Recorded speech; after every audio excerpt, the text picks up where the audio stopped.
Muy buenos días, bienvenidos a Find Your Faith Revival Center en Dyersburg, Tennessee. Bienvenidos a todos que están mirando alrededor del mundo, donde están. Vamos a hablar hoy de la conversión cristiana. Mahatma Gandhi, el gran líder hindú, recibió un grupo de ministros cristianos a las 6:30 de la mañana. Y después de desayunar leche de cabra en la que se habían hervido hojas de lima dulce, subieron a azotea para tener una conferencia personal. La discusión giró en torno a la conversión cristiana. El señor Gandhi dijo: creo en la conversión cristiana si es genuina. Por otro lado, no hay nada peor que ser algo por fuera que no eres por dentro. Continuó diciendo: si un hombre realmente ha encontrado a Dios a través del descubrimiento de Jesucristo, entonces debe ser bautizado y mostrar al mundo que es un seguidor de Jesús. De lo contrario, estará viviendo una mentira. Antes de seguir, vamos a rezar nuestra oración. Esta es mi Biblia. Esta es mi Biblia. Soy lo que dice que soy. Tengo lo que dice que tengo. Puedo hacer lo que dice que puedo hacer. Hoy me enseñará la palabra de Dios. Lo confesaré con valentía. Mi mente está alerta, mi corazón es receptivo. Nunca volveré a ser el mismo. En el nombre de Jesús. Amén. Un libro publicado en Inglaterra en 1957, titulado La batalla por la mente, despertó una tormenta en los círculos científicos y teológicos. El autor fue el doctor William Sargant, un conocido psiquiatra. El interés principal del autor era el uso que se puede hacer para el bien o para el mal de los mecanismos de la mente humana. Se preocupaba por las formas en que la conversión política, social o religiosa puede ser inducida por técnicas psicológicas. Muchos jóvenes cristianos se sintieron perturbados por este libro. El doctor Sargant describió la filosofía de la conversión cristiana como similar a las reacciones producidas por Pavlov en sus experimentos inhumanos con perros. El autor indicó que las conversiones son simplemente el resultado de reflejos condicionados y que hay un paralelismo entre la conversión cristiana y las confesiones que fueron arrancadas por el lavado de cerebro en los países comunistas. Vinculó la predicación de John Wesley con las prácticas de tocar tambores, cantar, bailar, temblar y manipular serpientes venenosas. Decir que este libro era blasfemo es decirlo suavemente. El doctor Sargant indicó que la conversión de Pablo en el camino a Damasco no era más que una manifestación histérica y alucinaciones. Al describir el glorioso día de Pentecostés, el doctor Sargant dijo acerca de la predicación de Pedro: entonces él lanza un rayo emocional a sus oyentes asustados y emocionados. Acusó a Pedro a usar tácticas de choque al predicar en el día de Pentecostés. En todo el mundo científico, teológico, psicológico e intelectual hay una creciente discusión sobre el tema de la conversión y la evangelización. un psiquiatra británico dijo, si la iglesia no vuelve a convertir a la gente, nosotros los psiquiatras vamos a tener que hacerlo. Otro famoso psiquiatra dijo, el hombre está tan constituido psicológicamente que necesita convertirse. Esta palabra conversión se usa en casi todas partes. Los anunciantes lo utilizan tratando de convertir a las personas de un producto a otro. Las finanzas lo utilizan para describir el intercambio de un tipo de valor por otro. Los militares lo utilizan para describir la conversión de los sistemas de armas. Al igual que la palabra conversión se usa constantemente en otros reinos, se usa en el reino espiritual. Merriam-Webster da esta definición de una posición o dirección a otra, pasando de un lado a otro. Winifred Holtby, una brillante mujer de letras, era una chica de la Universidad de Oxford, pero era humanista. Una de sus amigas de la universidad se había convertido a Cristo y entonces había decidido salir como misionera. Después de asistir al servicio de encargo de su amiga, la señorita Holtby escribió una carta. Ella escribió, debe ser maravilloso decidirse a los 18 años a dar la vida por una causa. La dificultad conmigo es, ¿a qué puede uno dedicarse? Soy arrastrado por un viento errante de gran lástima, tristeza y deseo, mientras que mi debilidad, mi autocomplacencia y mi timidez me mantienen atado a la tierra. A veces desearía, con nostalgia, que yo también pudiera convertirme. Volvamos a la Biblia y veamos qué dice acerca de la conversión. El verbo convertir, o alguna parte de él, aparece 14 veces en el Nuevo Testamento. Simplemente significa detenerse o girar. La idea de girar es básica en esta palabra. A veces el individuo se vuelve a sí mismo y a veces es convertido. Esta palabra fue usada por el apóstol Pedro en Hechos capítulo 3, versículo 19, cuando advirtió a la gente, arrepiéntense pues y vuélvanse a Dios.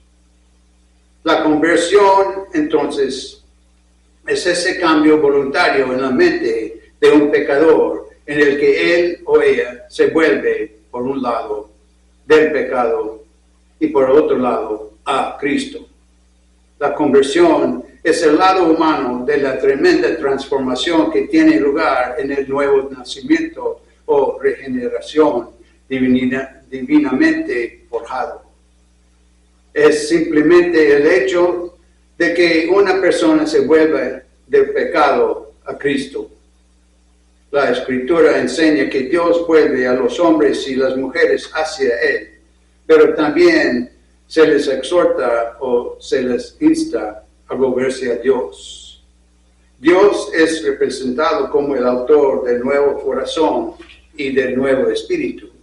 Sin embargo, los hombres y mujeres se les ordena hacer para sí mismos un nuevo corazón y un nuevo espíritu.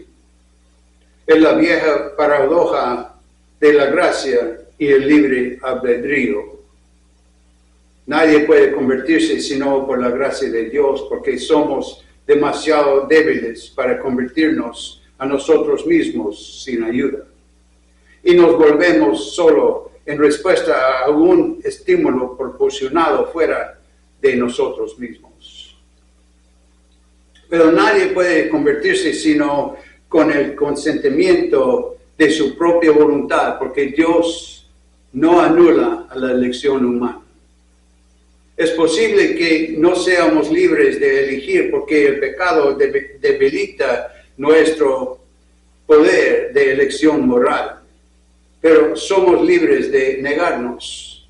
Podemos negarnos a ser elegidos. Simón Pedro no pudo convertirse en discípulo hasta que Jesús lo llamó y le dijo, sígueme. Pero otros oyeron ese mismo llamado y rechazaron o lo posponieron. Uno dijo, Señor, permíteme ir primero para enterrar a mi padre. Otro dijo, permíteme primero despedirme de los que están en mi casa. Estos hombres rechazaron el llamado de Cristo. Esta combinación del llamado de Cristo y la responsabilidad humana de aceptar o rechazar la gracia de Dios se encuentra a lo largo de toda la Biblia y caracteriza todos los tratos de Dios con los hombres y las mujeres. La Biblia nos confronta con la independencia moral de las personas dentro de sí mismas y su dependencia espiritual de Dios.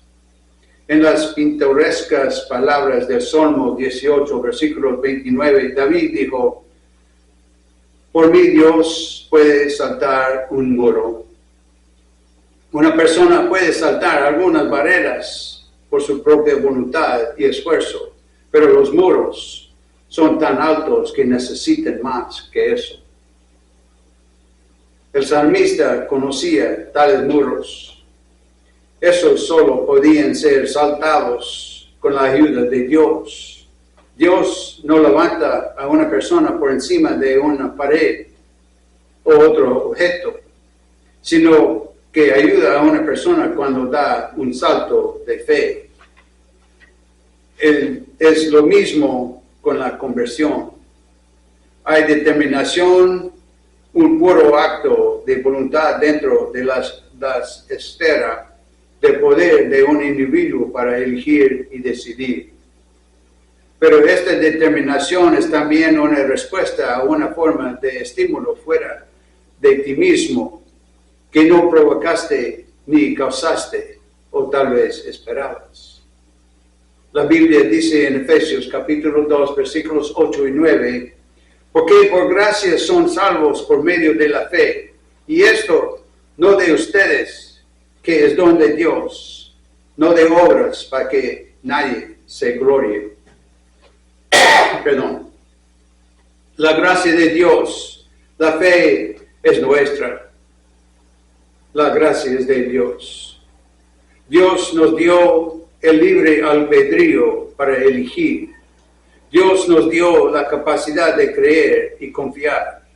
Por lo tanto, dentro de cada conversión está la obra de lo divino y lo humano, pero su relación entre sí sigue siendo un misterio. Ha sido un privilegio ver miles de personas convertidas a Cristo en diversas convenciones y campañas cristianas. Y todavía no entiendo el misterio de la gracia de Dios y la fe de un hombre o mujer. Pero sé que ambos están involucrados. Por un lado, Jesús dijo en Juan capítulo 6, versículo 37, al que a mí viene, no lo echaré afuera. Por el otro lado, él dijo en Juan capítulo 6, versículo 44, nadie puede venir a mí si el Padre que me envió no lo trajere. Estoy convencido de que la Biblia enseña la necesidad de la conversión. Estoy absolutamente seguro de mi propia conversión. Estoy igualmente convencido de la autenticidad de la conversión de miles de personas en muchas partes del mundo. San Agustín describió su propia conversión en un famoso pasaje en el que dijo, continúen mis miserables quejas. ¿Hasta cuándo? ¿Hasta cuándo seguiré diciendo mañana o otra vez mañana? ¿Por qué no ahora? ¿Por qué no poner fin a mi inmundicia en esta misma hora? Dije estas cosas llorando con las más amarga amarga tristeza de mi corazón, y de repente oí una voz de una casa cercana, una voz de niño o una voz de niña que no conozco, pero era una especie de canto repetido una vez, una y otra vez: toma y lee, toma y lee, toma y lee. Me levanté interpretando el incidente como un mandato divino de abrir mi libro de escrituras y leer el pasaje en el que debía abrir. Lo agarré, lo abrí y leí en silencio el pasaje de Romanos capítulo 13, versículos 13 y 14, en el que se posaron mis ojos, no en abarrotos y borracheras, no en alararse y desenfrenos, no en contiendas y envidias, sino vestidos del Jesús, Señor Jesucristo. Y no proveas para la carne a fin de satisfacer sus concupiscencias. No tenía ningún deseo de seguir leyendo y no tenía necesidad, porque en ese instante, con el mismo final de la frase, fue como si una luz de absoluta confianza brillara en todo mi corazón y toda la oscuridad de la incertidumbre se desvaneciera. En esa hora, Agustín se convirtió. Antes de ese momento, Agustín era uno de los hombres más malvados. En ningún sentido se le podía llamar cristiano. Era culto y civilizado, pero no por ello dejaba de ser pagano. Como resultado de esta experiencia, se convirtió en uno de los más grandes teólogos cristianos de todos los tiempos. John Wesley describió su propia experiencia. Nació en un hogar cristiano, hijo del rector o clérigo a cargo de una iglesia, de Epworth, Inglaterra. Devotamente religioso en Oxford Universidad, el fundador de Santo Club, dado a la oración y las buenas obras, siempre deseoso de llevar a otros a Cristo desde sus primeros días. Fue a Georgia como misionero en 1735. A juzgar por todas las apariencias, parecía ser cristiano. A pesar de todas esas buenas obras, nunca se había convertido verdaderamente a Jesucristo hasta el 24 de mayo de 1938, o 3 años después, cuando tuvo una experiencia similar a la de Pablo en el camino a Damasco y a la de Agustín en el huerto de Milán. Wesley escribió en su diario: por la noche fui de muy buena gana a una sociedad en la calle Aldergate, donde uno estaba leyendo el prefacio a la epístola de Romanos, a los Romanos de Lutero. A eso de las 9:04, cuando estaba describiendo el cambio de Dios, obra en el corazón por medio de la fe en Cristo, sentí que mi corazón se calentaba extrañamente. Sentí con confianza que confiaba solo en Cristo para mi salvación. Y se me dio la seguridad de que Él había quitado los pecados, incluso los míos, y me había salvado de la ley del pecado y de la muerte. Al leer el resto del diario de Wesley, uno puede notar que él siempre miraba hacia atrás, y ese momento como en la hora de su conversión. Ambos casos fueron repetidos, aunque en ambos casos había habido un periodo considerable de inquietud antes. Una conversión súbita no excluye un buen número de incidentes preparatorios de una y otra clase. Ambos fueron impulsados de escuchar la voz de Dios vivo a través de un pasaje de las Escrituras. La palabra de Dios los había tocado.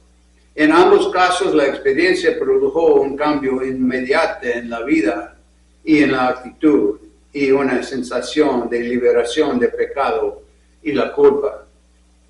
Esta es la necesidad más grande del mundo, la conversión de los pecadores a Cristo. En la balanza de Dios, un alma pesa más que todo el mundo de las cosas materiales. La conversión del Nuevo Testamento aplica el remedio de Dios para la necesidad del mundo. Nuestro mundo está enfermo hasta la muerte. Nuestra cultura está en una confusión caótica y nuestra civilización está en peligro. Las buenas nuevas del Evangelio de Jesucristo ofrecen el único remedio satisfactorio. No hay nada más, nada mejor y nada más allá. El Evangelio de Cristo Redentor es supremo. No podemos mejorar este Evangelio que es capaz de transformar la vida de las personas. La buena noticia del Evangelio resuelve el problema del destino humano, el problema más fundamental de la existencia humana. Resuelve los problemas filosóficos de dónde vivimos, por qué estamos aquí y hacia dónde vamos. Muchos seres humanos están frustrados, confundidos y vacíos. Tienen un sentido de culpa y pecado, sin embargo, de alguna manera son inadecuados para resolver los problemas más íntimos del alma, corazón y mente. ¿Estamos buscando respuesta? Pues déjame decirte las respuestas. Primero, debemos reconocer que somos pecadores. La Biblia dice en Romanos capítulo 3, versículo 23, por cuanto todos pecaron y están destituidos de la gloria de Dios. No es fácil admitir que somos pecadores. No nos gusta reconocer que estamos equivocados. Pero Dios requiere que no solo admitamos que estamos equivocados, sino que nos apartemos de nuestro pecado. Aquí es donde entra en juego nuestra propia voluntad humana. Puede que no tengamos la capacidad de apartarnos del pecado, pero debemos estar dispuestos. Dios nos ayudará. Segundo, debemos reconocer que Cristo murió de entre los muertos y resucitó por nuestros pecados. Su muerte no fue un accidente. Estaba en el plan de Dios que Él derramara su sangre en la cruz por nuestros pecados. No nos gusta llegar a una cruz donde se derrama sangre. Para algunas personas eso es repulsivo. Si la cruz es repulsiva para nosotros, ¿cuánto más repulsiva lo fue para Dios? Como se indicó cuando Jesús clamó desde la cruz en Mateo capítulo 27, versículo 46. Dios mío, ¿por qué me has desamparado? En ese terrible momento, había luchado con el pecado, el infierno y la tumba. Pero gracias a Dios, la resurrección atestiguó que Él había conquistado. La cruz y el sepulcro están vacíos. Cristo está vivo, capaz de salvar hasta lo sumo a los que confíen en Él, según Hebreos capítulo 7, versículo 25.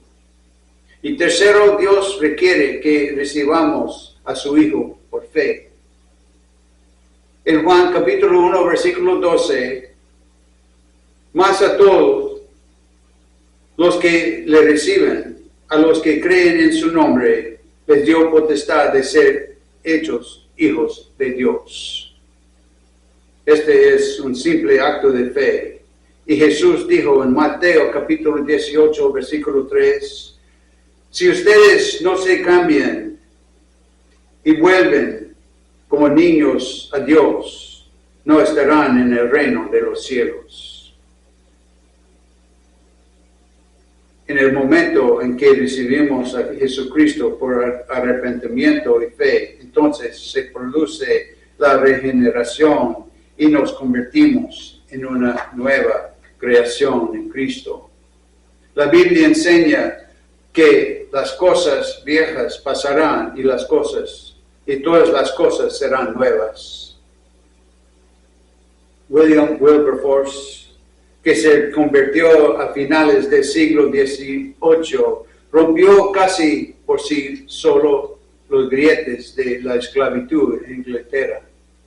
Después de su conversión escribió en su diario: soy un desdichado, miserable, ciego y desnudo.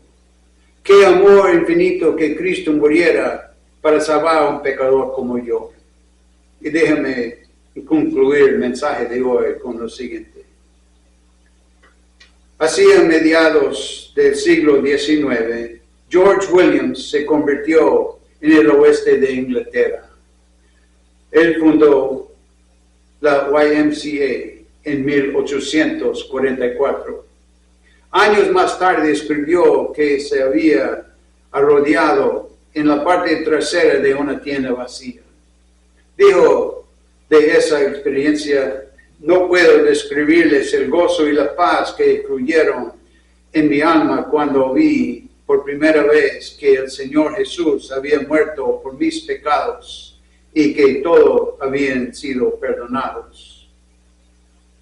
Si la Biblia dice en Ezequiel, capítulo 36, versículo 26, y yo les daré un corazón nuevo y pondré un espíritu nuevo dentro de ustedes y quitaré de su carne el corazón de piedra y les daré un corazón de carne. Un gran científico dijo una vez: soy cristiano por el método del laboratorio de experimentación.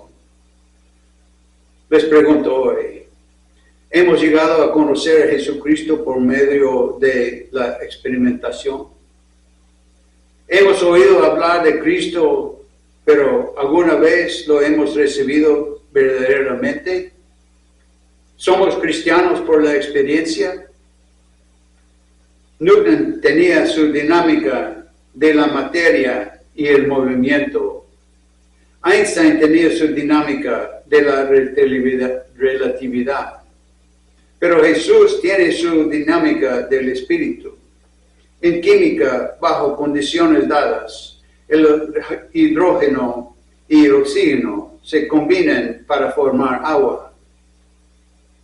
De modo que el arrepentimiento y la fe en Jesucristo producen nueva vida. Sí, la conversión es real. Tú y yo necesitamos la experiencia de la conversión. Toma a Cristo ahora como tu Señor y Salvador personal. Amén. Y con esto vamos a rezar nuestra oración de salvación. Por los que nunca han aceptado a Jesucristo como su Señor y Salvador personal, ahora es su oportunidad. Abre sus brazos y corazones porque Él está tocando la puerta, quiere entrar a cenar con ustedes. De nosotros que hemos aceptado antes, pero por alguna razón u otra necesitamos renovar nuestra comunión con el Señor Jesús. Ahora su oportunidad también, abrir otra vez sus corazones y brazos. Deja que entra. Quiere cenar contigo. Todos repiten esta breve oración después de mí. Señor Jesús, entra en mi corazón. Perdona mis pecados, lávame, límpiame, libérame. Jesús, gracias que tú moriste en la cruz por mí. Yo creo que tú resucitaste de entre los muertos y que regresas de nuevo por mí. Lléname con tu Espíritu Santo. Dame una pasión por los que están perdidos, un hambre por las cosas de Dios y un valor santo para predicar el Evangelio de Jesucristo. Ahora soy salvo, he nacido de nuevo, he sido perdonado y voy en camino al cielo porque tengo Jesús en mi corazón. Amén. Y déjame rezar esta oración final. Pero antes de eso, por favor, si están mirando por Facebook, mándanos un mensaje y decirnos de dónde están mirando. Y si están mirando por YouTube o otro sitio, otro medio social, suscriban a nuestro canal, danos un like para que podamos llegar a otras personas con el Evangelio de Jesucristo. Déjame orar. Dios Padre, te damos gracias por estar con nosotros este glorioso día, por ser nuestra inspiración y nuestra guía. Te pedimos que a medida que avanzamos en nuestra semana por delante, sea la luz que ilumine nuestros caminos y nuestras vidas, para que podamos ver la gloria de tu ser y que experimentamos la salud divina. Te pedimos que bendigas nuestras finanzas y nuestras cuentas bancarias, nuestras propiedades y nuestras familias. Padre, tu palabra dice que nos lleva junto a las aguas tranquilas y nos hace descansar en verdes pastos. Nuestra paz y bienestar se deben a tu bondad y gracia. Aunque caigan 1000 a nuestro lado y 10,000 a nuestra derecha, nada se acercará a nosotros ni a nuestras propiedades, porque residimos bajo la protección de tus alas. Tú eres nuestra fortaleza y nuestro refugio. En ti confiamos, en ti nos consolamos. Aunque caminemos por la valle de sombra de muerte, no temeremos ningún mal porque tú estás con nosotros. Tu bondad y tu amor nos seguirán todos los días de nuestras vidas. Te damos gracias, Padre, en el poderoso nombre de su Hijo, Jesucristo. Amén. Les invitamos que estén con nosotros la semana que entra para recibir otro mensaje de nuestro Señor y Salvador Jesucristo. Amén. Amén.